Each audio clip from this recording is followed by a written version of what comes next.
Imagine waking up every morning feeling grateful, loving life, and filled with passion. Imagine feeling so abundant and fulfilled that you no longer have to search for happiness because it feels like it's already happened. That's what it means to live a life of abundance, and it's something that we all want. But how do we get there? Well, it all starts with a vision. When you have a vision that truly resonates with you, it creates a feeling that's almost indescribable. It's a visceral feeling that's so strong, no person, no thing, and no experience will stand in the way between you and that vision. And when you feel that feeling, you'll be initiated by the universe into wealth, health, and freedom. Hello and welcome to Create Quantum Wealth, where we inspire you to manifest wealth and abundance. Join the Future Millionaires Club by subscribing to this channel. All those cars, homes, and other material possessions are just symbols of what abundance looks like. They help you associate with the feeling of abundance, but they're not the end goal. For some people, abundance means having more than they need and being happy with that. For others, it's about having everything they want. There's no right or wrong way to approach it. The key is to associate those material things with the feeling of abundance and use them as tools to help you get into an emotional state of already having achieved your goals. It's not about waiting for those things to happen to feel better. It's about feeling better now so that you can draw those experiences to you. Your thoughts and your feelings create your state of being. If you wake up in the morning and start thinking about all the problems in your life, you'll feel unhappy, bitter, and frustrated. Your body will be in the past, and you'll create a state of being that's connected to your past. You'll crave the predictable future and fall back into routine. But wait, pause here for a minute and pay close attention. We're going to introduce to you a technique, practicing which, day after day, you'll start to see a difference in your life. You'll start feeling better, more energized, and more fulfilled. We want you to get clear on your vision of the future and combine that clear intention with an elevated emotion. The stronger the emotion you feel from the vision you're creating, the more you'll pay attention to the pictures in your mind. You'll remember your future, and biologically, it's exactly the same as remembering your past. If you're not being defined by a vision in the future, it means you're making your past more real than your future. You're falling in love with your past, and you're believing in your past more than your future. When you get to that moment where you have that feeling, that's your compass. That feeling is going to drive your behaviors and more of those thoughts. So there you have it. The state of being and the importance of emotions in achieving your goals. Use those material things as tools to help you get into an emotional state of already having achieved your goals. Remember, it's not about waiting for those things to happen to feel better. It's about feeling better now so that you can draw those experiences to you. It's crazy to think that losing internet connection or having a phone that doesn't work can lead to frustration and anger within just 20 seconds. But that's the reality we're living in. We're used to having things done quickly and efficiently without having to put in too much effort. However, it's important to remember that creating something out of nothing takes patience and effort. It's not just about the end result, but the steps you take to get there. You need to be out of the bleachers and on the field, giving it your all every day and overcoming challenges. It's about keeping your energy up and not letting external circumstances affect your inner drive. Many times, we blame others for our own failures, whether it's our boss, co-worker, or ex.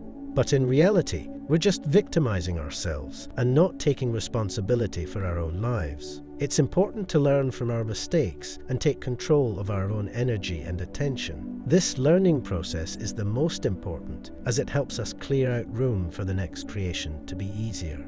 Emotions are energy in motion, and we share the same experiences and emotions with others. It's easy to get caught up in negativity, but in order to break free from that negative energy, we need to use a greater energy that's stronger than what's holding us together. That's where consciousness and awareness come in. Changing our energy requires a change in our level of consciousness, and once we change our energy, we change our lives. So let's take responsibility for our own energy and attention, and let's break free from the victim mindset. Remember, it's not about falling off the horse, it's about getting back on and keeping going. We all have that one person who we just can't stand, or who always seems to rub us the wrong way. But have you ever stopped to think about why that is? Maybe it's because they remind us of a part of ourselves that we don't like, our addiction to judgment, resentment, But the thing is, these people and situations in our lives are only there to remind us of who we used to be. They're not permanent, and they don't have to define us. In fact, when we start doing the work to change ourselves, these people and situations will naturally fade away because we no longer need them to reaffirm our negative patterns. It's not always easy though. Sometimes we're not even aware that we're doing it.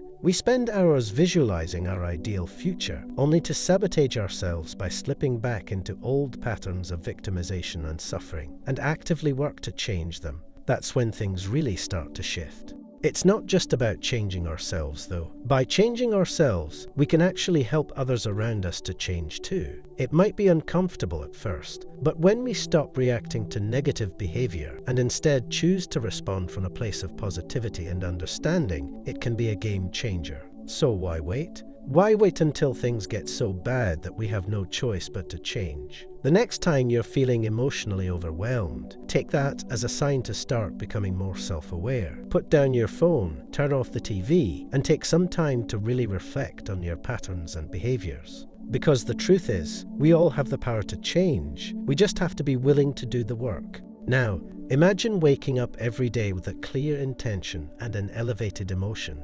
Imagine feeling a sense of joy and gratitude that fills you up from the inside out. When you change your emotional state to be elevated, you can see the world from a completely different perspective. You can see your old self from an elevated point of view and become more state conscious than from a limited point of view. And that's what we all want, right? We want to live a life filled with purpose, joy, and fulfillment. We want to be our best selves and show up for our friends, family, and community. So, what do you have to lose? When you start to change, people may start to wonder what's up with you. Did you change your medication? What's different about you? But that's okay, because you're not predictable anymore. And that's the beauty of this technique. When you're changing, you just stop talking about it. You're too busy being it. And as you practice this technique day after day, you'll start to see a difference in your life. You'll start feeling better, more energized, and more fulfilled. And it's not just about feeling good, it's about making an impact on the world around you. As you begin to open your heart to life again and trust in your future, you start to self-regulate with your heart. You lead from that place, from that level of awareness, and that's when your life will change in dramatic ways. Now let's talk about oxytocin, also known as the love hormone. When you practice this technique and elevate your emotional state, your oxytocin levels can increase up to 200 times outside of normal. And the latest research on oxytocin shows that even a slight elevation can make it impossible to hold a grudge. Think about that for a moment. When you feel amazing, why would you want to hold a grudge against anyone? Forgiveness then becomes a natural side effect of saying, I don't want to give up this feeling for you or anybody, so I'm letting you go. I'm free, and you're free. As you become more aware of your emotional state and practice this technique, you'll start to experience the natural state of being. This is the place where your heart is open and you're free to live your life with purpose, joy, and fulfillment. So, let's knock on that door together. Let's rise above our limitations and become our best selves. Let's show up for our friends, family, and community and make an impact on the world around us.